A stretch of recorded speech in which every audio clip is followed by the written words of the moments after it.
You're listening to an Anderson Entertainment production. This episode, we'll be making something of a discovery in FAB Fact. We're on the trail of a lost treasure in the Randomiser. And we wrap up our 2020 review, even though it's now 2021. Oh, how confusing, but that's all coming up in Pod 134. You're very easily confused of the Gerry Anderson Podcast. Rude. 5, 4, 3, 2, 1. Let's get started.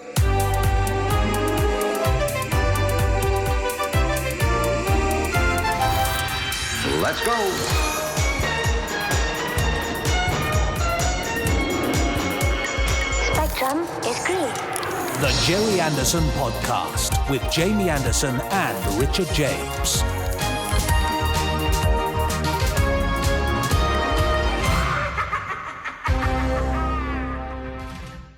And a happy new year. There. We made it. Didn't have to sing the whole thing to me, No. but yeah, I mean, that was 6 minutes well spent, wasn't it? Yeah, well, I thought you'd like it. Did you not? No, I loved it. Happy New Year, Richard Yeah. James. Happy New Year, Christelle. Happy New Year, Podsterons. Yes. Welcome to the Yes. first Gerry Anderson podcast of 2021. I know. What are we going to do? We're going to shake it up, do things different, get a few new ideas in, just change it up a bit and do something. No. Oh. Do the Really? same as we always do. Really? Yeah, in fact, Okay. as I read somewhere quite recently on a review, Yeah. we're going to continue with the same tired old format. A review of this. Yeah, it was a review of this podcast. Fair enough. There you go. Yeah, but the review did end something like, thank goodness for the saving grace that is Chris Dale's Randomiser. Yeah, absolutely. And it was left by one Mr. C. Dale. Strange that. Yeah. Odd, that Anyway. isn't. No wonder he's sitting over there cackling to himself. Yeah, Look. yeah. No, You he's may got his well be iPad happy out. there, I Chris. think he's leaving some more reviews for other shows. What is it? Oh, he's leaving one for the Benji and Nick show. Oh, well, fair enough, crikey. yeah. Ooh. Yeah, 1 star. Now, you may be new to this podcast, seeing Could as it's happen. New Year. Your New Year resolution may be to listen to more podcasts. In that case, welcome. Yeah. That person you're listening to with the other voice is Richard N. James, star of Space Precinct, star of Stage and Screen, novelist, raconteur, and podcast host. Wow, and the person over there is Jamie Anderson, that son of the legendary TV producer Gerry Anderson, but also producer, director, writer, bon viveur, and all-round good egg in his own right. Bon viveur. I like that. I might put that on thought you my might. business card next time. I get a print run do, done. that's right. And yes, you're listening to the Gerry Anderson Podcast. We're here for the first one of the year, 2021, and you're welcome to it. We're here for the next year and a half. Year and a half? Well, it might feel like it. I know. Yeah, it could be that long. It'll certainly feel that way. We're here for the next hour and a half or so with all the usual tired old stuff. That's Chris Dale's amazing randomizer coming up a little later on. We've got some FAB Facts, of course. We've got some news, possibly some New Year news from the Gerry Anderson universe, because there's brand new stuff happening right now. Yeah, and we've also got the second part of my look back over last year and the podcast fun that we had from July to December. Right. So basically, we're starting the new year Yes. with the same tired old format, looking at the Yes. stuff we did last year. Yeah, that's right, yeah. God, we know how that to right? live, don't we? Brilliant. really do, Brilliant. yeah. That's why we remain top of the game when it comes to podcasts about Gerry Anderson. Yeah, that's true. But sadly not top of the charts. No, although, we're climbing up. yeah. I've noticed we've been climbing up in the Canadian charts recently. So, Have we? hello, Canadian listeners who enjoy Absolutely. TV review podcasts, because that's the category in which we've been climbing. Okay, great. Good. Yeah. I'll take that. And can I just say, if you've not listened to First Action Bureau, which is our full cast audio drama podcast, Series 1, 10 by 10 minute episodes, all available completely for free via the podcast app you're listening to us on right now, Yeah. even if it's YouTube. Yeah. Although there are annoying adverts, which I can't seem to get rid of. So just listen to it on a podcast app. Please go listen to that, because Series 2 is coming very soon. In fact, we've been working very hard on that over the Christmas break. Nick Briggs and I. And I should add as well, my co-writer on that, Nick Briggs, who is currently, as we speak, in fact, as we record this particular podcast, he's working with Christopher Eccleston on the Ninth Doctor Adventures. Fantastic. Chris Eccleston described Nicholas Briggs as a truly excellent writer. Yeah, well, he should know. There you go. Well, he's performing Nick's script right now. Yeah, that's true.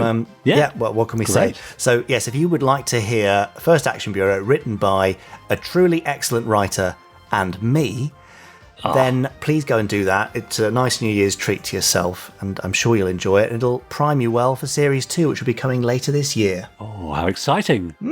Yeah. Speaking of exciting, Yes. let's bring things down a bit Oh.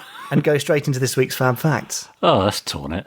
Now, time for this week's Fab Facts. Richard James, last Yes. week, I know how much you enjoyed Chris Dale providing the Fab Facts. I did, that was So, great. This Best week, one yet. I'm going back to the usual format of a book of Fab Facts. I'll flick through the book, you shout Fab at a random point, I stop flicking there, and I read out a Fab Fact from that page. Are you ready? All right, then. Here we go. Fab. Oh, What?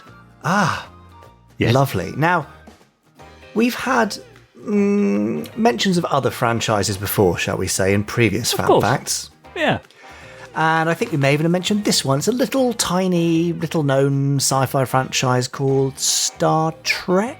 What? Right. You've Yes. heard of that one, have you? Oh, just a bit, yeah. But I'm sure I remember some years ago, you and me and Lee Sullivan were at a convention in Llandudno. Yes. And Lee was showing off his Star Trek Communicator app on his phone. Yeah, flipping it That's open. right. And Yes. you and he were really nerding out about that. I was very jealous of that. Yeah, well, there you go. Everyone's jealous of Lee Sullivan. Now, Oh, yeah. one of its most recent incarnations, in fact, a current incarnation, is Star Trek Discovery. Yes. The design of the title vehicle, the USS Discovery, was inspired by some Ralph McQuarrie artwork for a 1970s Star Trek movie project titled Planet of the Titans. Oh, yeah, okay. Nothing to do with Stingray. This was one of the first attempts to revive Star Trek after the original television series had been cancelled back in 1969. And the Macquarie artwork in question shows a redesigned Enterprise that looks very similar to Discovery. Yeah, A circular forward section mounted on a sort of triangular lower hull with engine attachments on the sides. So what's the Anderson connection, I can hear you asking / moaning. What is the Anderson connection? Thank you very much. Well, the There isn't Fireball... one. No. Oh. Yes, and that's this week's gag fact. No. Well, the Fireball XL5 episode, Invasion Earth, Yeah. featured an alien spacecraft which looks very similar to the Discovery Ah. and to the Planet of the Titans Enterprise. It was a circular forward section mounted on a triangular lower I hull with see. engine attachments on the side. Now, Yeah. it could be a massive coincidence. The Macquarie redesign had to stick to the same basic shape as the original Enterprise, to be fair, until you realise that a certain Anderson alumnus Yes. was attached to the project's model team, a Mr. Derek Meddings. Oh, really? So it's just possible that Derek had some input on that new design, and maybe even drew it based on his memory of the Fireball XL5 alien ship design. Possibly. So, although Planet of the Titans never made it to the screen, that version of the Enterprise was built into a pair of study models, which are models given to built to give a rough idea of how design might look in 3D. Ah, yeah. And both actually eventually ended up on screen in Star Trek productions. Ah. One is in the Earth space dock in Star Trek 3, The Search for Spock, All right. and the other turns up in a junkyard in the Next Generation episode, Unification Part 1. Who is suspected of building those two models? That's Is it right. Is it Derek Meddings? It's Derek Oh, Meddings. really? Yes. Really? So Derek's influence pops up all over the place. Yes. And here, although, you know, there's a little bit of conjecture about this, I Sure. think it's fairly likely that Derek indirectly is responsible for the design of the Discovery in Star Trek Discovery. How's that? Wow. Yeah, that's incredible. I think we can claim that one, definitely. Yeah, I'll email Yeah. CBS immediately and put in a Cease and lawsuit. desist order, yes. I'm sure that'll go down well. Yeah, no, obviously I'd never dreamed such a thing. If Yeah. anybody from CBS is listening, Yes, yeah. No, it's lovely that might have some Derek Meddings and therefore Anderson heritage. Yeah, that's great. Very nice. Well, I think on that sort of XL5 alien ship shaped bombshell, we can bring to a close this week's. XL5 alien ship-shaped bombshell fact. Come Come on, you didn't join in. Oh, I was going to go for Discovery Fact, but I'm very happy for you to stick with that one that you just said. There you go. Thanks. Yeah, no, I like that. Well done. That's great.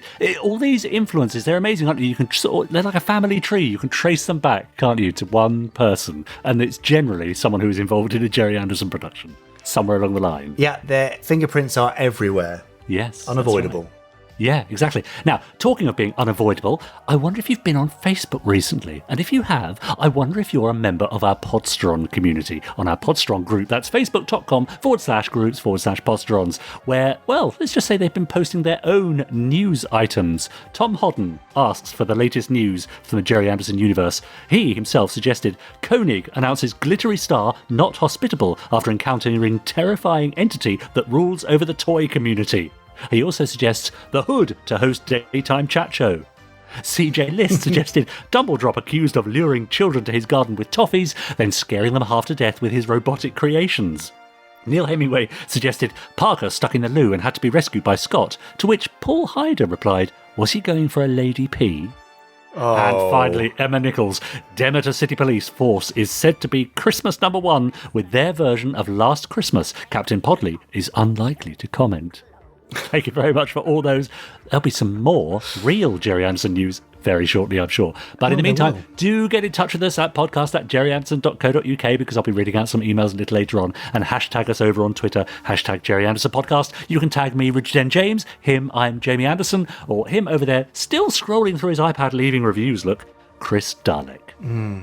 Yeah, what's he doing? Oh, he's leaving a 5-star on the Gerry Anderson Randomiser podcast. Oh, is he? Yes. Funny that. Of course he is, yeah. Fine. Nice work, Chris. Anyway, look, while he's doing that, shall we actually have some Gerry Anderson news? Let's have some real Gerry Anderson news. Oh, all right, real Gerry Anderson news it is.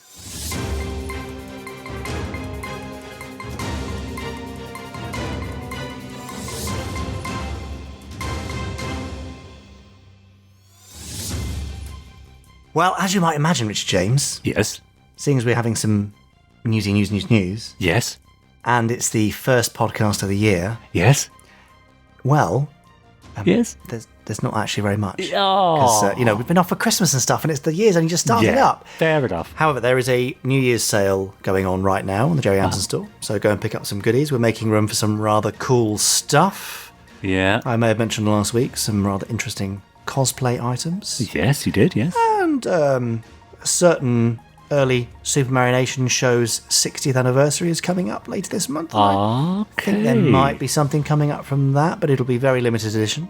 Mm-hmm. And there'll be some other bits of news coming quite soon. And I'm almost definite that you'll be highly pleased about that news. We're highly pleased.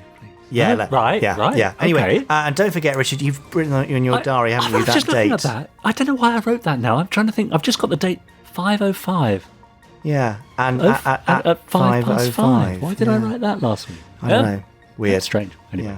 Yeah. Okay. So yes, that's about it, really. If if you don't mind us having a particularly short one, there's new Gerry Anderson stuff happening right now, and we hope now that commissioning will start returning to normal and TV production will start to recover from all things 2020. Yeah. So lots more Gerry Anderson news to look forward to in 2021. But until next week at the very least, that's the end of this week's Gerry Anderson news. That was the news. Very little news. I mean, to be fair, but it's a light time of year, isn't it? Oh, it really is. Come on. Yeah, that's right. Everyone needs a break. Of course they do. Exactly. Now, you at home, yes, you, have you subscribed to the podcast yet? No? Well, do it now. Just go to your platform of choice and subscribe to the Gerry Anderson podcast so you can be sure that you hear each new episode as it descends every week. Oh, nice. Yeah? Also, of course, you can leave us a nice review and a rating to let the world know what you think of us, and even copy the link and share it on all your social media profiles so all your friends get to hear us too. Now, people have been hashtagging us over on Twitter, #GerryAndersonPodcast. For example, James Pilson Wood. In fact, he tweeted me personally and said, odd middle of the night question. When playing Orin, did you know when delivering the lines that they were going to dub them? Curious to know as to whether you put on a voice for him or didn't need to. To which I replied, well, that's a good question, James. I knew after a few weeks, but felt I had a professional duty to act the scenes and present the character as I saw him anyway. I could never give half a performance. Yeah, and if anyone's ever seen me act, you'll know exactly what I mean by that. Now, we also have a tweet here that's just this very moment coming, and this is from N's Myth.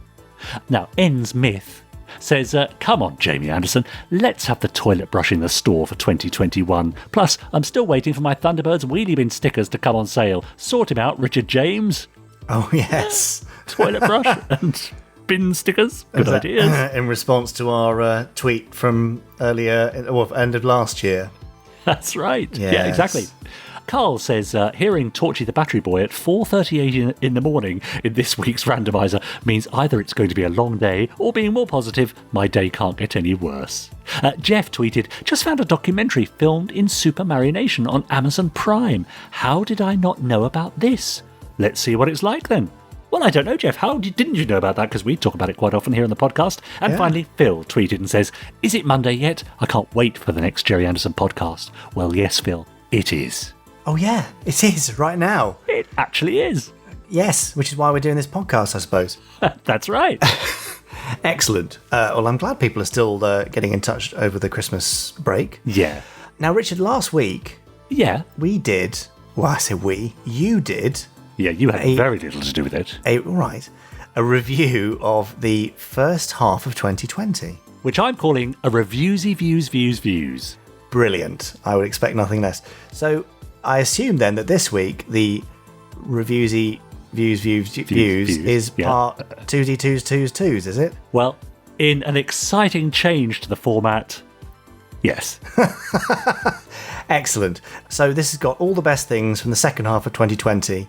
A nice little look back across everything from the podcast. Is that right? Here we go. Great. Yeah. Let's do it. Now. All right. Now. The Gerry Anderson Podcast with Jamie Anderson and Richard James. As we embark on a whole new year, I've been remembering the last 12 months here on the Gerry Anderson Podcast. This week, I'm taking a look at the second half of 2020. July saw a two-part interview with author M.G. Harris, who gave us the lowdown on writing and funding Gemini Force One. Who was it? Was it Phil Ford? Someone had talked to you, and I think it was Phil Ford, about crowdfunding. I think I met him later. Is he the guy who wrote Captain Scarlet? Yeah, wrote New Scarlet. Yeah. It may have been Phil. I can't. Yeah, no. Phil told me this at one of the cons, at one of Andercons, and he said, I'm the one who told Jamie about getting finance from Kickstarter. There you go. Well, I'd forgotten, so thank you, Phil Ford. Yeah, so you told Robert, and then we decided to do it as a Kickstarter. But then, of course, when the Kickstarter did so well, then the publishers were interested. Yes, as is always the way, because they don't want to take a risk. Exactly. And then the publisher's like, well, let's look at that again. Maybe we're a bit hasty. Let's look at that again. And then they were like, okay, but we want this to be a children's book. So then I had to go back and rewrite it.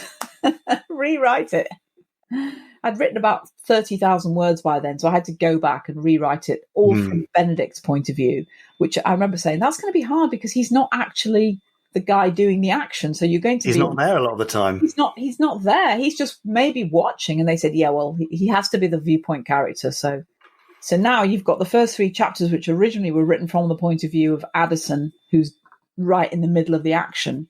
And now they're written from Benedict's point of view. So he's not in the plane. He's the rescuer now, or one of them. Anyway, yeah. I really like writing kids' books, Also this month, Chris Dale was on a rescue mission as he watched the Space Precinct episode Flash. Gordon, are you okay? Oh, hello everyone. Sorry, no time for a proper introduction today. We've actually already made the selection for today. It is Space Precinct, but we've just lost contact with Thunderbird 4, so it's all a bit tense here at the moment. Gordon, are you okay? Just about, Virgil. Oh, whew. Well, that is a relief. Isn't that a relief, Prince Voltan? Gordon's alive. He absolutely is. And with that awkward but very necessary transition, here's Flash. Yes!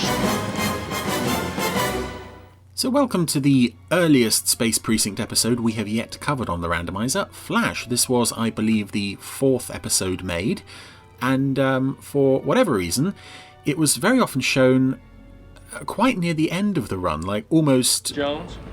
Almost the last episode before the two-parters, in fact. Tritt?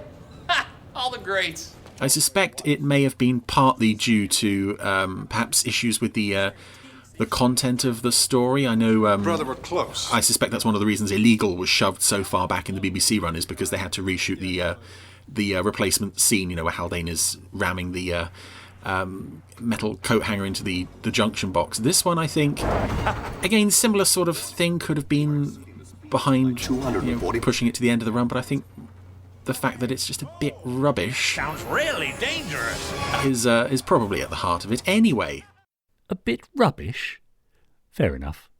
In Pod 112, we started teasing our listeners about a future project. Whatever could it be? Go on, Richard, what is it? It's newsy news. And this week, some particularly fab news. Is What do it? you say? Well, I don't know. Is it? I don't you know. might say that. Why would you say that? Well, I don't know. I just thought you might. Is that I don't because you were involved in something special? Yeah, I was involved with something special, yes, but, can't say too much about it. No. I mean, all I can say, Richard, is Yeah. nothing is true. Right. Yeah. Right. Well, you know what that's about. Yes. Oh, yes. Let's leave that there and move on, shall we? Yeah, I mean, I just say, Podsteron, what you've heard there, that complete nonsense that you've just heard there is, in its own way, completely exclusive news about something. Yeah, it's not very specific, but it's exclusive. Yeah, exactly. That's all we can offer here on GerryAnderson's podcast. So there you go. The same month, we welcomed astronomer Brian Cox and his Infinite Monkey co-host Robin Ince, as Brian shared with us his first Anderson memories. Can I just wind you both back, though, to your earliest Anderson memories? It's just something that I always like to find to kind of set the tone for your expectations of Anderson Entertainment to go forward. Some people, their first thing is Space 1999, but what for you, roughly, what was it? It might have been Space 1999, because I remember watching it at the time. It was 1975, wasn't it? Was it 75? It was first broadcast. So I was 7 years old. I'm tempted to say Thunderbirds, but I suspect Thunderbirds I must have seen as a repeat, obviously, because that was first broadcast. Yeah. When was it? That was 65 first. But I mean, it was out every couple of years on repeat for it was over a either decade. Space 1999 or Thunderbirds. And again, coming back to, I said Space 1999, but coming back to Thunderbirds, it, as everyone who listens to this will know, it does stand up. It's a very different kind of standing up, of course, isn't it? Because it's it looks retro, but it stands up. And I think for me, the thing I remember also is owning the toys, which many people of my generation will do. I had a Thunderbird 2. I cannot remember. I've still got it. Right, the engines have fallen off. So it's not got the two. I think everyone's engines fell off. But I've got the green one and the blue one. So I think the blue one was newer, wasn't it? I think the green one was the first one. Same with the eagle. Yeah, I've got a green eagle, which was the one with the transporter, with the white transporter section in. And then I've got a white eagle, which is the one with the nuclear, the red winch things with the nuclear waste things on it. Yeah. So I always used to take the white thing off the green eagle and put it on the white eagle because it looks better. I don't know why they did it in green. In August's Pod 114, we went all musical, as we asked our listeners to send in their versions of famous Gerry Anderson themes. And we learned that the love of all things Anderson has also infiltrated the animal kingdom.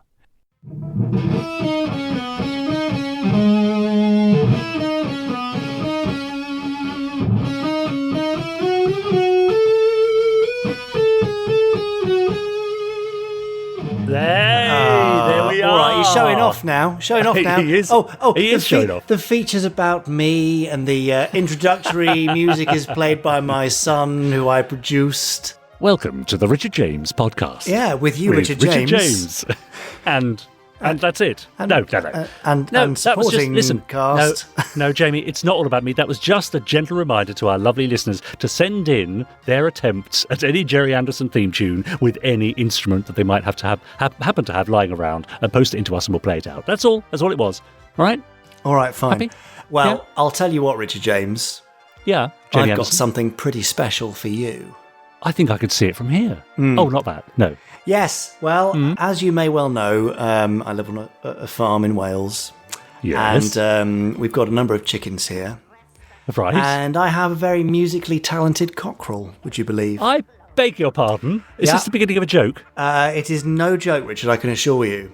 Okay. So here, performing exclusively for the very first time on the podcast, is my cockerel doing the theme from Stingray. Stand by for action. Stingray. Stingray. Stingray. So, what do you think to that? I mean, let's. I'm going. That's it. We'll stop now. We can't top that. That's the best thing peaked. ever. Oh yeah, we've ever had on the podcast. Chick Ray. We love it when our Podsterons get in touch, and every week I try and read out as many tweets as I can. Don't forget, you just have to hashtag us GerryAndersonPodcast, like these lovely people. And very quickly on Twitter, Phil Joyce says, as Tina Turner once sang, "You're all simply the best." This is after your lovely tweet over the weekend, a couple of weekends ago, Jamie, praising the whole of the team behind Gerry Anderson, the YouTube channels and the website design and the Twitter and Facebook pages and the Podsterons and the podcast and all that. And Phil Joyce says, always felt valued when dealing with the Gerry Anderson store and team. Outstanding website, shop and podcast. So thank you. Oh, that's very nice. Phil. Yeah, thanks, Phil. Captain Kangaroo says the best part of waking up on Monday is knowing I have a new pod waiting for me to enjoy. And Becca, finally for now, says big virtual hugs, handshakes and rounds of applause to you all. Thank you so much for working so hard to provide quality content, outstanding service and for putting up with us crazy Podsterons too. Well, Becca, it's our pleasure. Thank you very much. How lovely. Those are our raisons d'etre. Exactly right. Yeah. Unaccountably, one of people's favourite items in each podcast is Fab Facts. Can't see it myself. But anyway, in August's pod 115, Jamie got all bubbly. So, Rich James, as you will know from shows like, well, certainly Supercar and Thunderbirds and definitely Stingray, but also probably for Scarlet and beyond, and even Joe 90 and Secret Service, there are lots of underwater scenes. Yes. They present a particular problem because actually putting stuff in water, well, that's a bit difficult. So one of the great bits of evolution of the Supermarination era was to work out how to film them without getting everything wet, and that was by shooting them through a fish tank. Yeah. So for the most part, puppets and models actually only got wet if it was on the surface of the water, either going in or coming out or just floating. Mm. But all the iconic stuff of that Supermarination era was done through a fish tank. The most iconic image, I think, of those early attempts at doing this underwater filming is a fantastic shot of Stingray emerging from the ocean door with a huge burst of bubbles coming out from behind it. Yes. I know the one. So if the bubbles are behind, and I think there's some in front too, then surely Stingray must have been underwater. Certainly we get this question a lot. How did they do that shot? But amazingly, no. Stingray was not in the water. Instead, that shot was achieved much in the same way as any other shot of Stingray underwater, by flying the model on wires through the ocean door with an aquarium in front of the set. Yep. But inside that aquarium is a matte painting of a rock face that takes up much of the right-hand side of the shot. You with me? Got you. And at the point where the edge of the painting lines up with the right of the ocean door is a tiny, tiny little air nozzle painted in the same colour as the edge of the ocean door. Aha. It is that nozzle that is producing bubbles, but the moment happens so fast and the whole thing has been set up so accurately and skillfully that your brain is fooled into thinking that they are coming out of the ocean door. Yeah, nice. Very good. So Stingray, as you know, currently is only available in standard definition.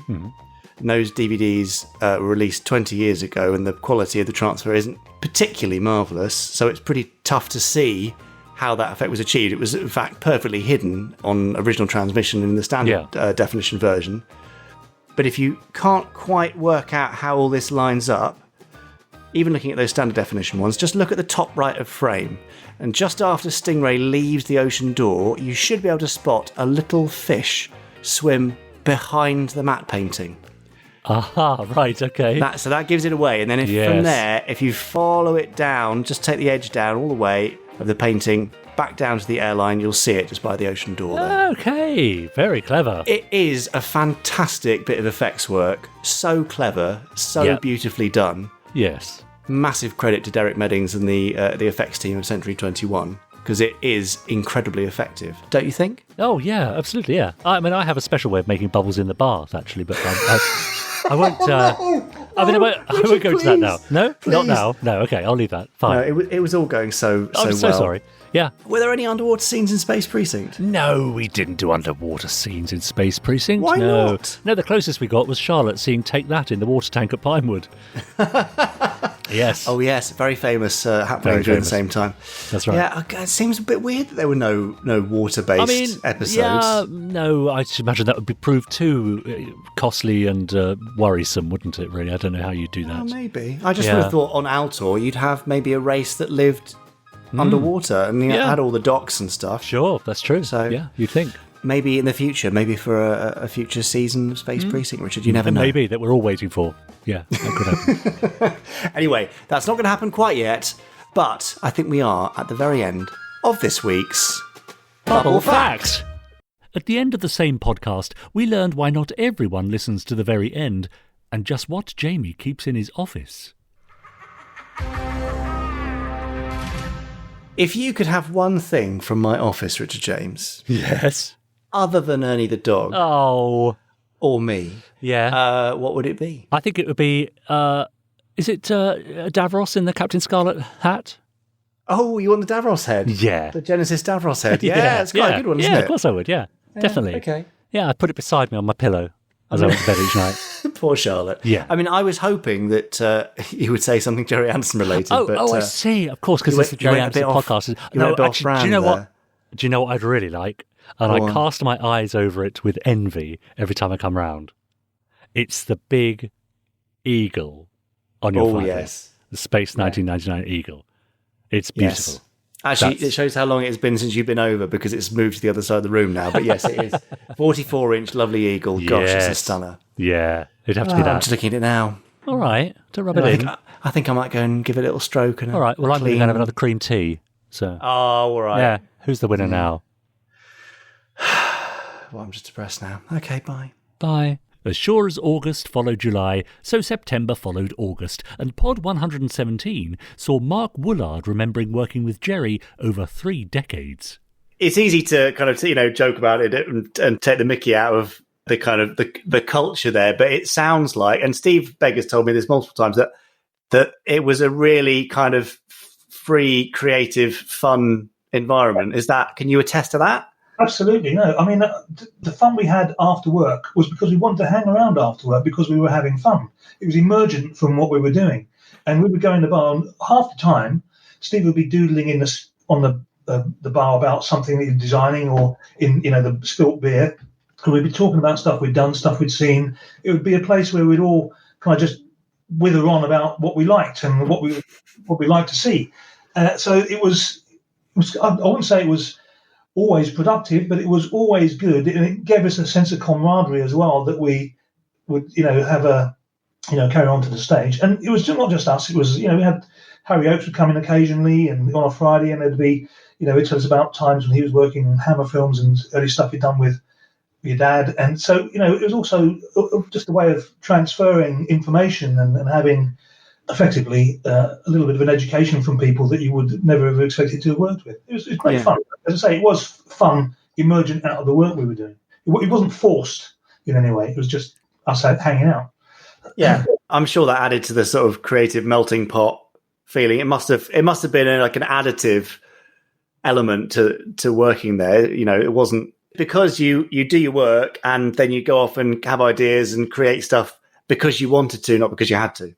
Yeah, absolutely. And I mean, your dad really liked the idea of people being friends. He liked, what happened in 20th century, 21st century, century 21, got it right, third time got it right, was that we all were imbued with the fact that was a fun place to work, and it was like the British school of special effects.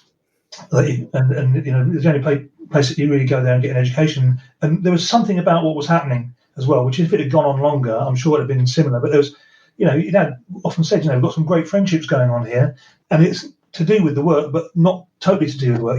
The friends that I made there, I'm still friends with today. The easiest way to get in touch with us here at the podcast is to email us. You must know the address by now because so many of you have been using it over the last year, like these lovely Podsterons. Jamie, I think that's enough of us. I think we really need to hear from the people that this podcast is really all about. Oh, yes. Our listeners. Absolutely, the Podsterons. Yes, now they have been emailing, of course, to podcast@GerryAndersson.co.uk. For example, this one from Alex Brogan. Now, this is a strange one, Jamie. It's an audio file, which we love. And Alex said, hi, this clip may work best with some clangers background music added. Kind regards, Alex. Would you like to hear something a little odd? Oh, do I have a choice? No, here it is. Okay. This is the voice of the Mysterons. We know you can hear us, Earthmen. Our retaliation will be slow, but nonetheless effective. It will mean the ultimate destruction of life on Earth. It'll be useless for you to resist, for we have discovered the secret of reversing matter, as you have just witnessed. Of course, one of you will be under our control. You will be instrumental in avenging the Mysterons. Our first act of retaliation will be to assassinate your world president. Well, what about that? What an interesting approach to that introduction. I think what he's done there is that he's taken the Mysterons introduction to Captain Scarlet and the Mysterons, but done it in the style of the voiceover for the clangers. A match made in heaven, one might say. Absolutely. Interestingly enough, I see on the file name here is audio recording 28, which sort of implies that you had 27 goes first. Oh. Did you, Alex? Is that right? Before you felt you got the pièce de résistance? Yeah, Alex, please send us the bloopers. Yes, that was very good. Thanks, Alex. Also, Emma Nichols got in touch to say, hi, Jamie and Richard. I'm excited because my niece, who is only 1 year old, has started to watch the original Thunderbirds. To hear from my sister, well, that just brings back memories to when I was only 3 years old and watching Thunderbirds reruns like Terror in New York City, just to name one of them. I'm a proud Thunderbirds fan right now, from Emma Nichols. Very good to hear. Also, we've got this from Ian Plowman, who says, hi, Chris and Jamie. Oh, is that the most awkward opening to an email we've ever had, I think? He goes on, I've recently acquired the complete Terrorhawks on DVD. Hooray! The episode on the discs seemed to be listed in production order. Now, I believe they were broadcast in a different order, so what's the best way to view them? He says, by the way, I'm really enjoying them, and I only recently rediscovered them through the Big Finish audios. Thanks in advance, Ian Plowman. Yes, I mean, I'm not going to get involved because obviously that's not to me. Because I'm surprised you read it out, to be honest. Yeah. Well, Ian and Chris, and not Richard. Chris will be best placed to answer this, but really, as long as you watch Expect the Unexpected parts 1 and 2 first, which set up the series, after that, you can watch them in whatever order until you reach series 3. Obviously, you want to get 2 for the price of 1 first there, when It Star is born. But otherwise, it wasn't made to be viewed as a serial like that. So, whether you want to do it in broadcast order or production order, I'd say it's up to you, really. Pod 120 saw Voice of the Daleks and Big Finish Supremo spilling the beans on something we had been teasing for months on the podcast, First Action Bureau. So, Nick, could you succinctly and thrillingly say what First Action Bureau is? Not just it's an audio drama, with a full cast for free, but what's the story of it? Well, the story is about an organisation that tries to eliminate all deleterious elements in a future quite utopian society. Yep. But there are elements that are trying to destroy that and turn back the clock, if you like.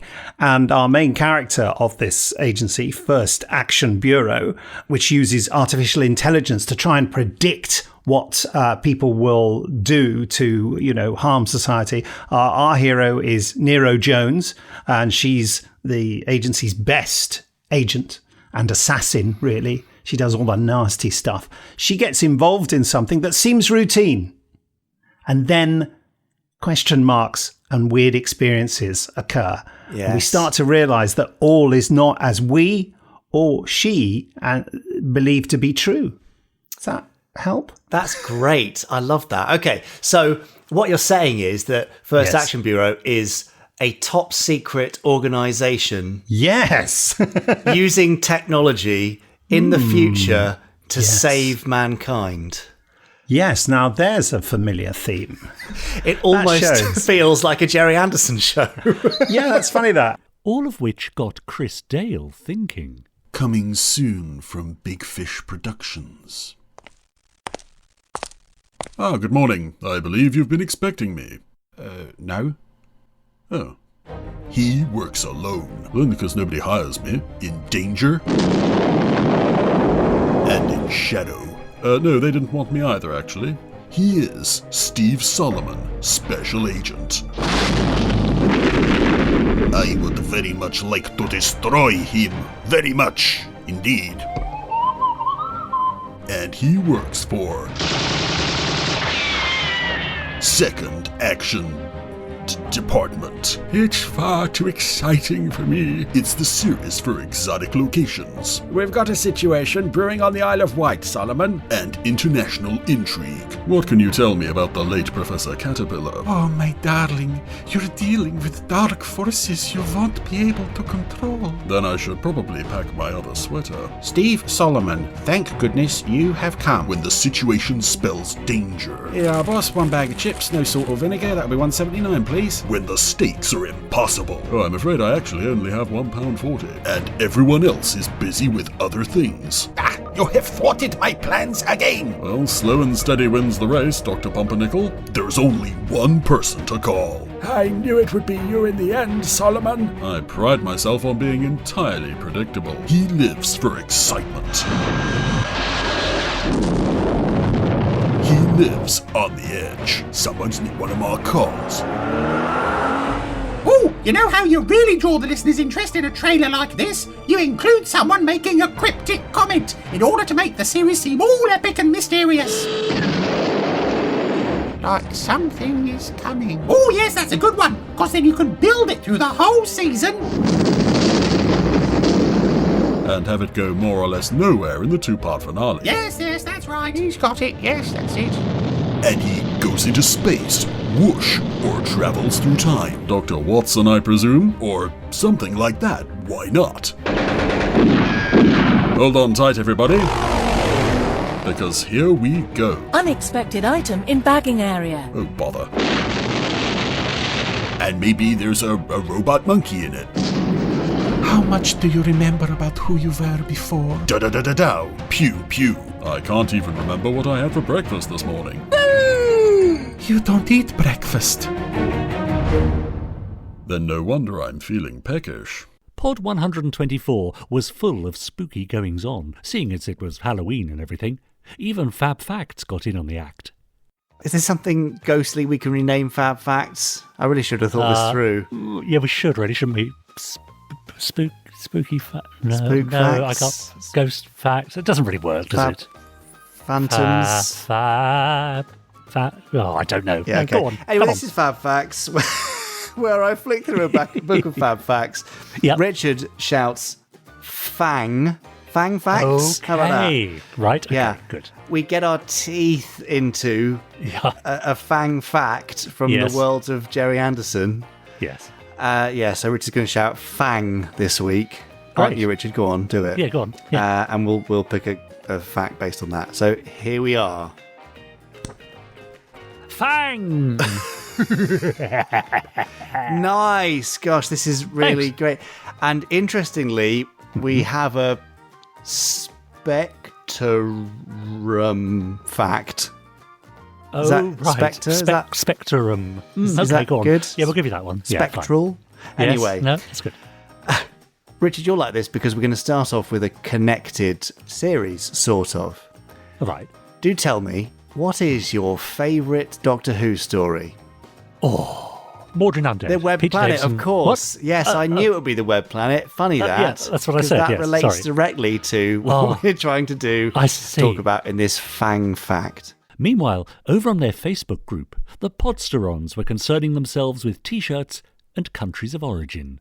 over on our Facebook group, facebook.com/groups/Podsterons, Tom Hodden came up with a wonderful idea whereby people post their Gerry Anderson themed Halloween cosplay outfits. Ooh. So if you want to see what fun our lovely Podsterons get up to on the 31st of October, pop on over to the group, answer a few questions and we'll let you in and you can join in the fun. For example, lots of people this week I've noticed have been sharing their new t-shirts that they've bought from the Gerry Anderson store. Josh Long, for example, posted his lovely Captain Scarlet t-shirt saying, "Channeling my inner Scarlet. What's your favourite Captain Scarlet episode?" he asked.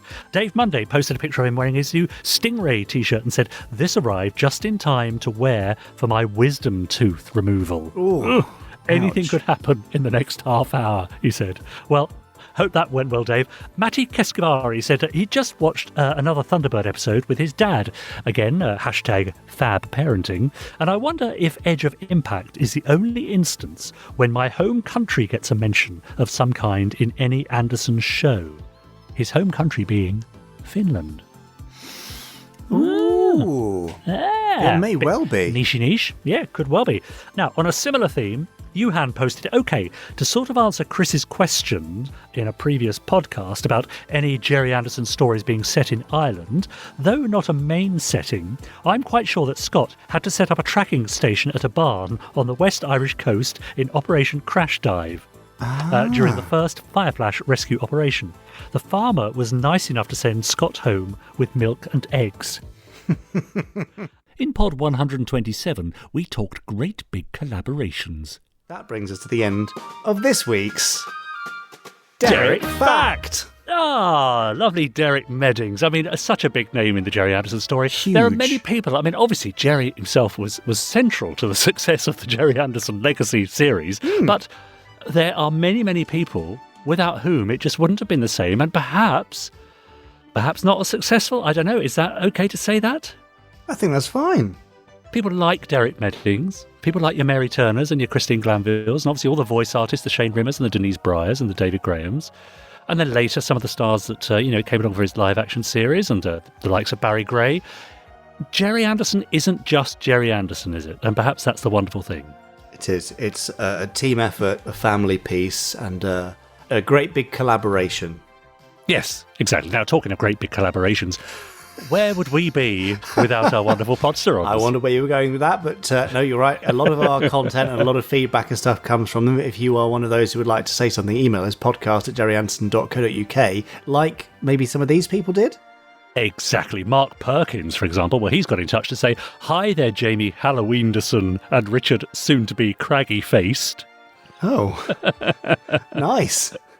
Obviously written a week or so ago, just after Halloween. He says, "I just thought I'd drop you a line after listening to the interview with Leo Eaton." He says, "I always love the behind-the-scenes details, particularly when it comes to the Super Mario Nation era. And while I was listening to Leo, I realised how watching the shows has recently changed for me. Until I got drawn into the worlds of the podcast and the lovely Podsterons I've made great friends with, the credits at the end of each show meant very little to me. I knew of Derek Meddings and Shane Rimmer, but that was about it. Now, after more than 2 years of you both casting pods on a weekly basis, I recognise more and more of the names on the end titles and know much more about them.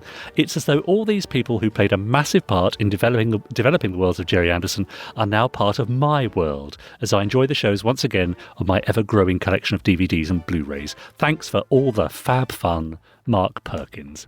Cheers, well, Mark. I mean, isn't that a lovely thought? And what a wonderful thing that you can now watch the credits at the end of those programs and go, "Oh, yes, I know about him. Oh, I know about her. Oh, she did that thing and he did this and that." And you can even go back and listen to them on previous interviews that we've had here on the podcast. I think that's lovely.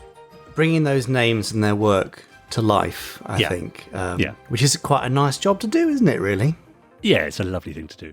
And finally, in December, we welcomed Dr. Matthew Sweet to the podcast, who gave us some thoughtful insights into the nature of genius. I don't know. My question to him, if he was here now, would be, well, what do you really want, Gerry?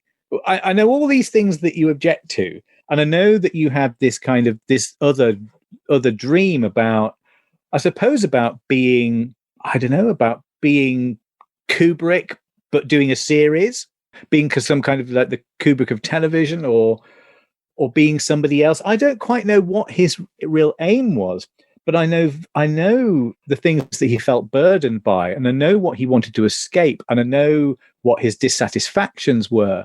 And I think somehow those dissatisfactions were the things that drove him. I mean, it's an immense career. It's much longer than most people's career in such things, and it stays at such a high level for such a long time.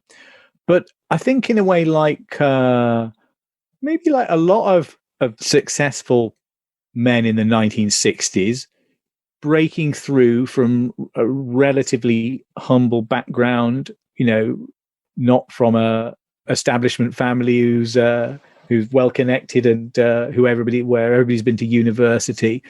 I think there was a sort of he was a kind of angry young man, perhaps somebody of that generation, and there was a sort of unfocused quality about that anger, because I remember it's always fascinated me about the shifting relationship he had with puppetry, which I'm sure is very well trodden territory for everybody who's really engaged with his work. And it's almost in a way the subject of it.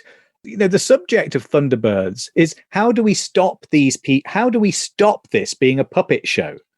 How do we escape from puppetry and forget puppetry and enter some other kind of realm?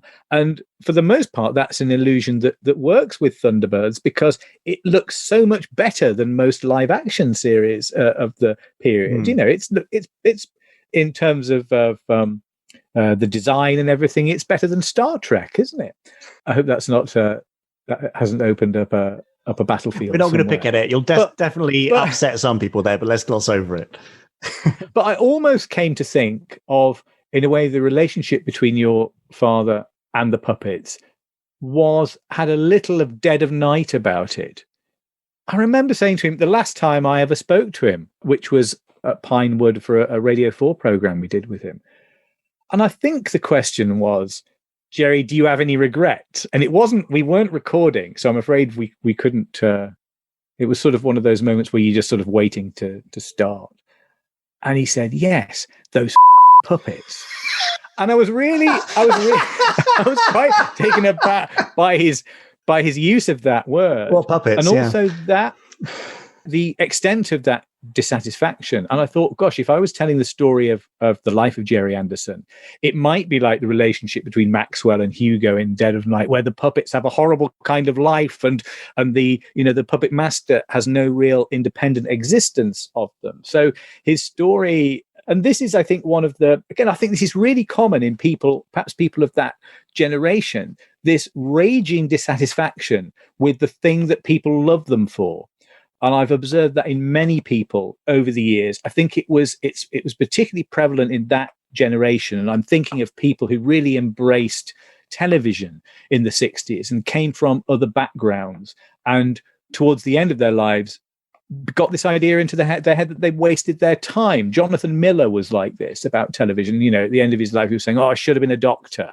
And Clive James also thought that he'd somehow squandered the best of himself on television. And I think also of Christopher Lee and his toxic relationship with Dracula, and his deep ambivalence towards horror, and this feeling that there were some things that he was sort of above in some way, that he was a bit too good for some of this stuff. And that's true, but I think it seems so much more important to me to be at peace with the idea that loads of people really like you for something that you've done. And so 2020 drew to a close, and good riddance to it, some may say. But still, I hope we managed to find some light in the darkness. All these podcasts are there for you to look back on as well. So tell me, which was your favourite? Well, what a year. We finally got Brian Cox. I know. Yes, I've been talking about that for ages, almost as long as we've been talking about Ross Kemp. And Chris Barry. Wendy Craig. Wendy Craig. What's happened to them, eh? Well, no, there's still time. There's always this year, isn't there? That's my New Year's resolution, perhaps. Yes, to get on with some interviews. Yeah. Okay. All right. I look forward to those. Thanks. Richard, thank you for coming to get that lovely review. It's nice to look back because you do forget all the things we've done, all the people we've chatted to, and all the bits and pieces that have happened on the podcast. Yes. Favourite standout for me, your cockerel singing along to Stingray. Yeah, lovely. really good. That's great. Yes, well, that cockerel is still in fine voice, so yes, that's good. Glad to hear it. Now, if you are thinking, well, how can they possibly top that with this year's interviewees? Yeah.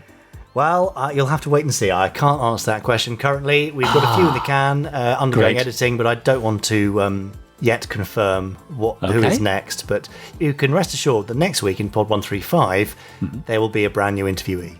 Right, in another exciting change to the format. Yes, exactly. Great. Yeah, we're stuck with it now, so... Yeah, fair enough. Now, people have been emailing us, and I thought I'd read some of them out.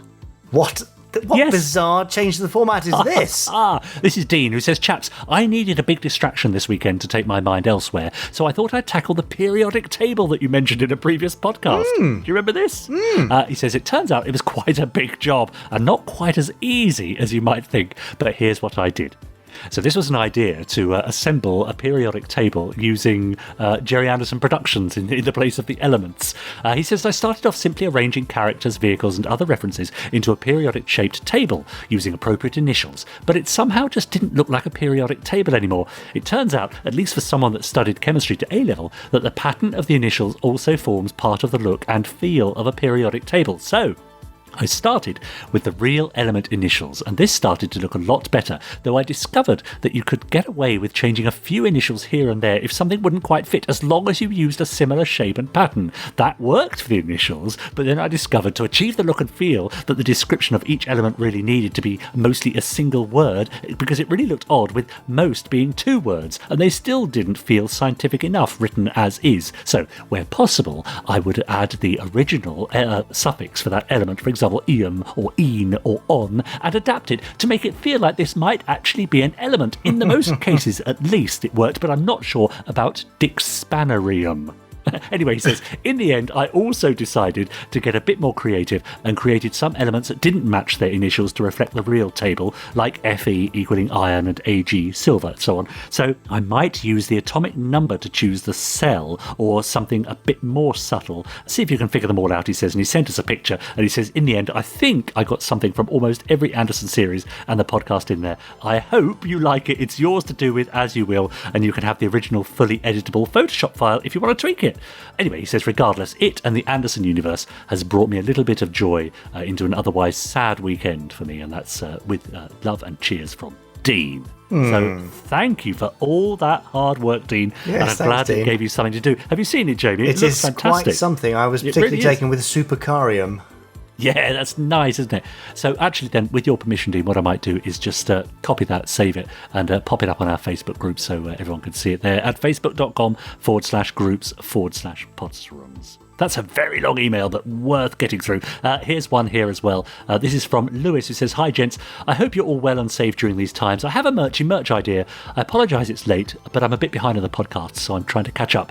I've seen several other companies and such do a collectible magazine, each one with a model or such, and thought there should be an Anderson version. Each month there is a little model of a vehicle from the Anderverse, like the Thunderbird, Stingray, or an Eagle, and it comes with a small magazine giving some info about each one, or a collection of models that you can just buy. I think it'd be really good fun and a great collector's item, as it appeals to not just hardcore fans but old fans that are yet to discover the podcast. Are there such people? Anyway. I'm sure there are many thousands of them.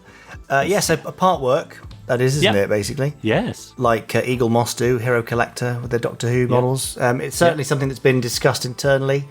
It's something which I guess would primarily fall to somebody like Eagle Moss. Yes. And if they don't want to do it, then they may have commercial reasons why. But it's certainly something that's on our radar. But that's all I can say for now. Very good to hear. Yeah. So do keep those emails coming. podcast@GerryAndersson.co.uk, and I'll read out some more next time. That sounds like a great idea. Thanks.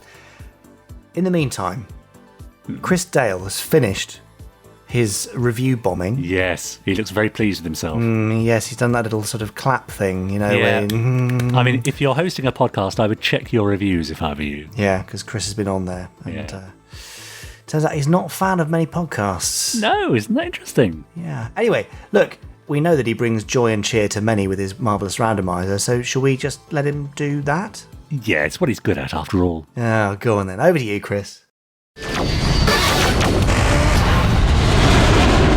No, there's nothing more I can do. I think we've had it for this year, Leica. No, we haven't had it. How do you operate this thing? What, the time machine? I'm not sure. Never mind. Captain Thrice said we weren't to touch it. Don't you understand? The captain isn't with us anymore. Great. As if 2020 hadn't brought us enough tragedies, we had to go and lose that captain too. Still, good job you've activated the time machine, Leica. We can start all over again.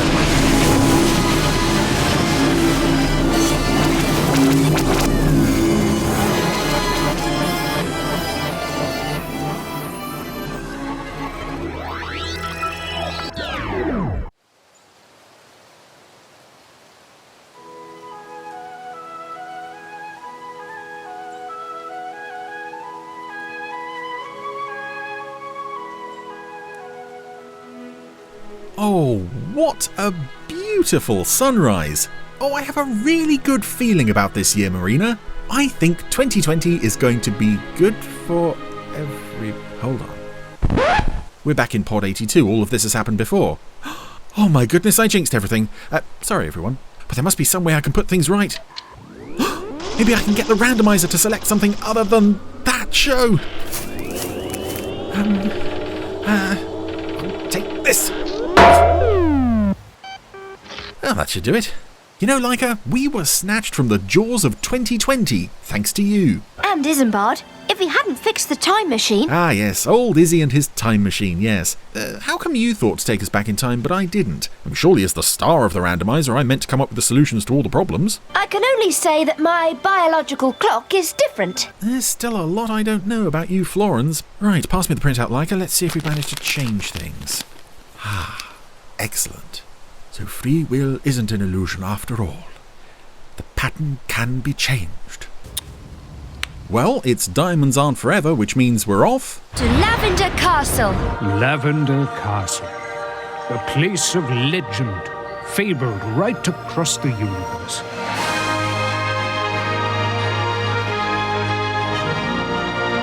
This is our quest to find it.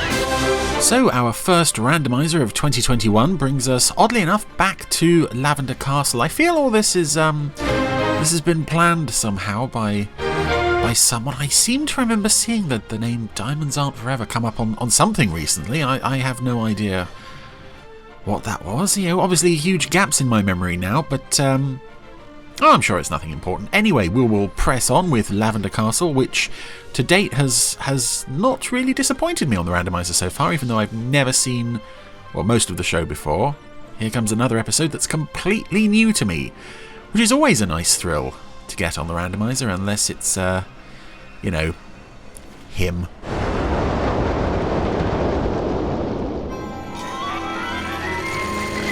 Oh, Short Fred Lead! Oh, cool. Oh, straight away we're into good stuff here. I like Short Fred Lead. When I press this wee button, the molecules here will be rearranged to form a glass replica of this silver ornament, like so. Oh my god. Right. Nice one, Izzy. Yeah, right. Wow. Hey, this gives me an idea. I'm going to build another time machine. I will never get over that. Oh, I see. Short Fred Lead! Uh-oh. Oh, you can't possibly... Yeah, I will never get over the fact that Isambard, built a time machine, one episode, throw it in the back, never use it again. It's like there he was building some sort of matter replication device. It's like with Star Trek Voyager, they would build a huge revolutionary way of getting home that for the planet Istar that would absolutely work, and it failed one time. They just threw it in the back and forgot about it. The Istar diamond. It's extremely beautiful. And extremely dangerous. I also just waffled over a very nice bit of animation from Sproggle. Unleash it with What's that thing you do where you stick your thumb on your nose and wiggle your fingers at someone when they've done something wrong? You want to score a point over them. That's what he did to Izzy. Oh, here we go. Landing on this. Oh, a very nice ice planet we're on here. Again, lovely integration of relatively early CGI with a CGI planet, and also Your ray gun. Yes. Well, now the stop motion characters, and also the model of Shortfred Led's little boat there. I think he went that way. Oh no. That's what, 5 seconds he's been set foot on this planet, and Sproggle has already found Shortfred Led. Well. I didn't expect to see you here, lad. Slipped down the icy patch. Careful of the icy patch! Sproggle's here, can thrice be Ended up in the cave. Sproggle! Sproggle! Where are you? Well, answer him then. Roger! I'm here! Come on! Now we really have to ask ourselves how many of us are actually really attached to Sproggle. Let him go. Oh. When I've got the Ice Star Diamond. I guess that's why you were here. Now let him go. Oh. You heard what that More nice stop motion here on these characters. Oh no. It's frozen into me holster. Roger can't get his gun out. Now you're all going to help me. If you don't find the diamond in 30 minutes, I'll cut his bubble off. Oh no! Oh, Not my bauble! I was in time with Sproggle there. And I'll cut that off too. Oh. 29 minutes. Is there any part of me you won't cut off? Oh no, having said that the CGI was quite good, this fully CGI Leica... Oh, look! That doesn't work. You know, it would work if it actually looked anything like the character, but it really doesn't.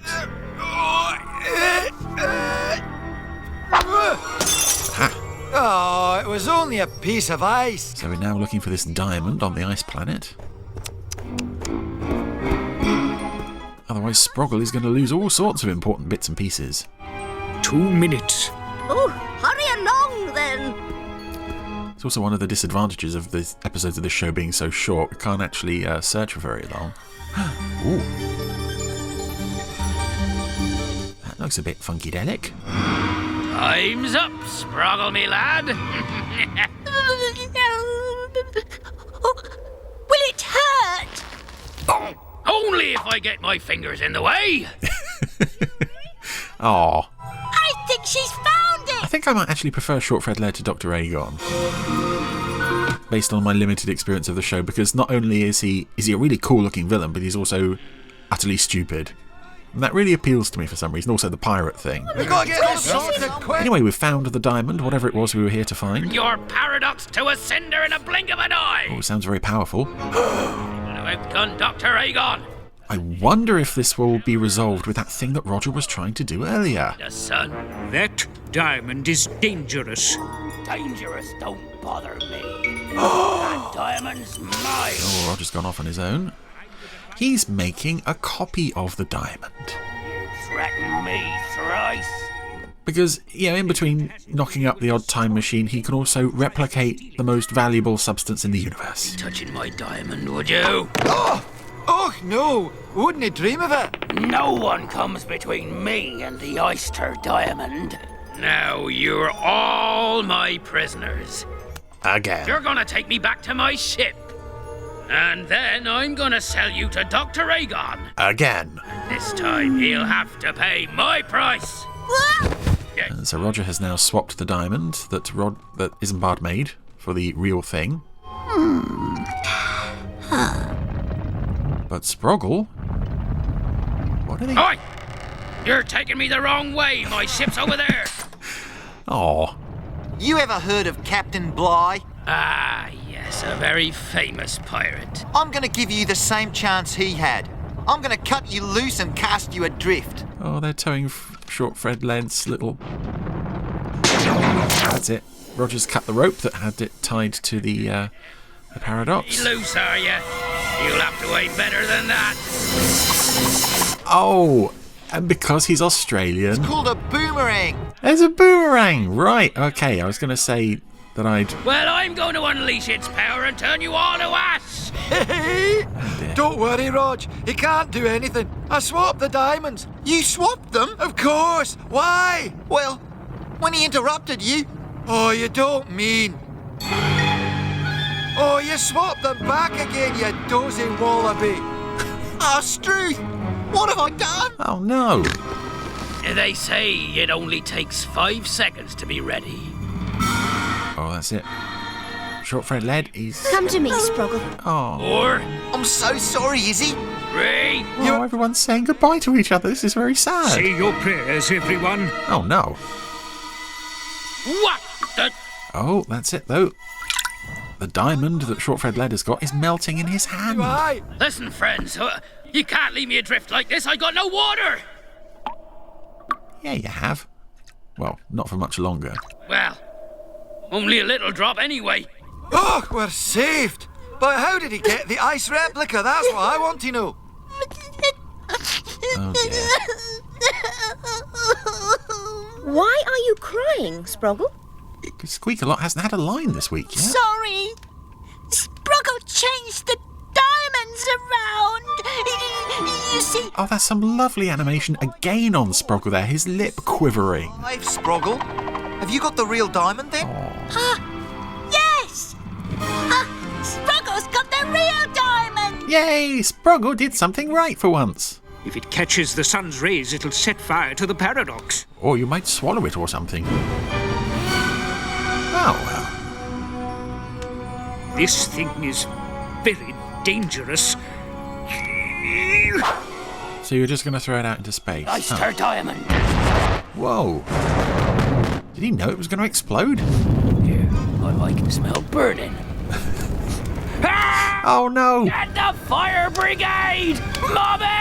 Oh, no. Fred's boat went up in flames with him inside it. Oh, well, that was a story and script by Gerry Anderson, no less. Diamonds Aren't Forever. That was a perfectly decent little 8 minutes or so. Again, I think maybe we could do with maybe just 5 minutes longer on some of these episodes, just to give the story room to breathe a little. That was a lovely little Ice Planet set that we just could have maybe seen more of. It just felt slightly too rushed, this one. So another good episode, but yeah, maybe 10 minutes isn't quite long enough for some of these stories. Oh well, another lovely Lavender Castle. Oh, Lavender Castle. Yes. I see. Yes. It's nice to start with something new, isn't it? Now, yes, it's true, yeah. Or I say something new, I mean something that's not run-of-the-mill for Anderson fans. Yeah. Well, nothing on the randomizer is new. It's all... Anyway, and thank you there to Simpsons Clips 24, who provided the initial idea for the introduction to this week's randomizer. Yes. Big Lavender Castle fan, we know that. Yes, exactly. Well, that's why we've got a Lavender Castle time machine related intro there. Great. So thank you for that. Chris, I think, did some little bits of editing on there, but yes, a small round of applause there for Simpsons Clip 24 for that contribution. Thank you. Yeah, very nice. And Chris will be along next week with, I guess, another randomizer. Yeah, probably. Yeah, I mean, if we're going to stick with the same tired old format, then yeah. Let's really go for it. Yeah. Okay, fine. Done. I look forward to another randomizer like the previous 134 or whatever it is next week. Now, Mike in Lincoln has been in touch. This is the final email for this podcast saying, "Hi, Jamie and Richard. I hope you're both well. This is a little different to my last message a few weeks ago, but I just wanted to pass on my gratitude to you both and Chris for the podcast in general." He says, "Recently I was hit with a nasty strain of COVID, and for 2.5 weeks I really struggled with a full spread of nasty symptoms. During this period, I found solace and comfort by listening to the podcast as well as watching some of my Anderson DVDs. I struggled with insomnia, and during this period, I found that listening to the podcast really helped me relax and kept my brain from wandering when I was really struggling at the height of my illness. So all I can say is thank you for taking your time each week to produce this podcast for myself and like-minded individuals, and for prolonging the magic of the Anderverse into the 21st century. Kind regards, Mike from Lincoln." Well, it's our pleasure, Mike. Cheers, and I'm glad we helped over what was obviously a very difficult time for you, and I know a lot of people have had a difficult time. And as I've said a few times over the last few weeks, the podcast is here just for you. And you. Oh, and you, yes. Not just Mike. I mean, everyone. You Not you, plural. though. Yeah. Yeah, one of the failings of the English language there, isn't it? Yeah, it is, mate, yes. Anyway, we're not here for an English lesson. No, that's true. We're here to round up this week's celebration of all things Anderson. Yep. So please do get in touch with us with your thoughts, ideas, questions, queries, complaints, and cake recipes to podcast@GerryAndersonPodcast.co.uk. Make sure you've reviewed us. We obviously need to now counter all of Chris's review bombing. That's right. That's a job in itself, isn't it? Oh, thanks, Chris. Yeah. And I guess I'll be back for pod 135, which incidentally is my favourite 3-figure number. Oh, I wonder if it'll be your favourite podcast. Who knows? Let's try and make it so. Yes. Oh, there's another Star Trek reference there. Anyway, that's us done. Thank you, Richard James. Thank you, listeners. Thank you, Chris Dale. And we'll see you next week. See you then. Goodbye.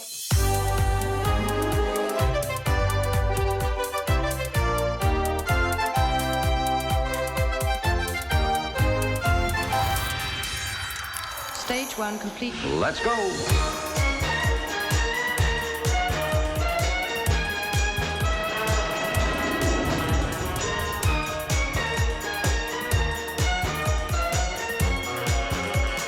Spectrum is green.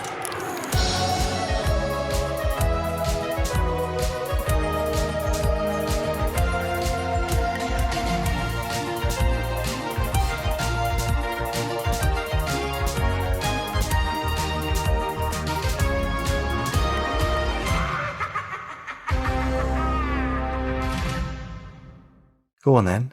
What? I thought you had a really clever plan for the outro, the post-credits thing this week. I thought you had the plan. Well, no, you wrote to me and said that you had a fantastic... No, hang on. I'm just going to call up the message now. It says, "Hi, Richard. Just wondering if you could come up with something witty for the..." Oh. Yeah. I misread that. I thought you said that you had come up with something witty. Right. I mean, I could come up with something for next week. Yeah, okay. I mean, that does leave us in a bit of a sticky situation for this week, doesn't it? Yeah. What should we do? Just pretend it never happened? Yeah. Okay. Nobody will notice. No. Okay. See you next week then. Bye. Yeah, bye. You have been listening to the Gerry Anderson Podcast. Wasn't it fun? You have been listening to an Anderson Entertainment production.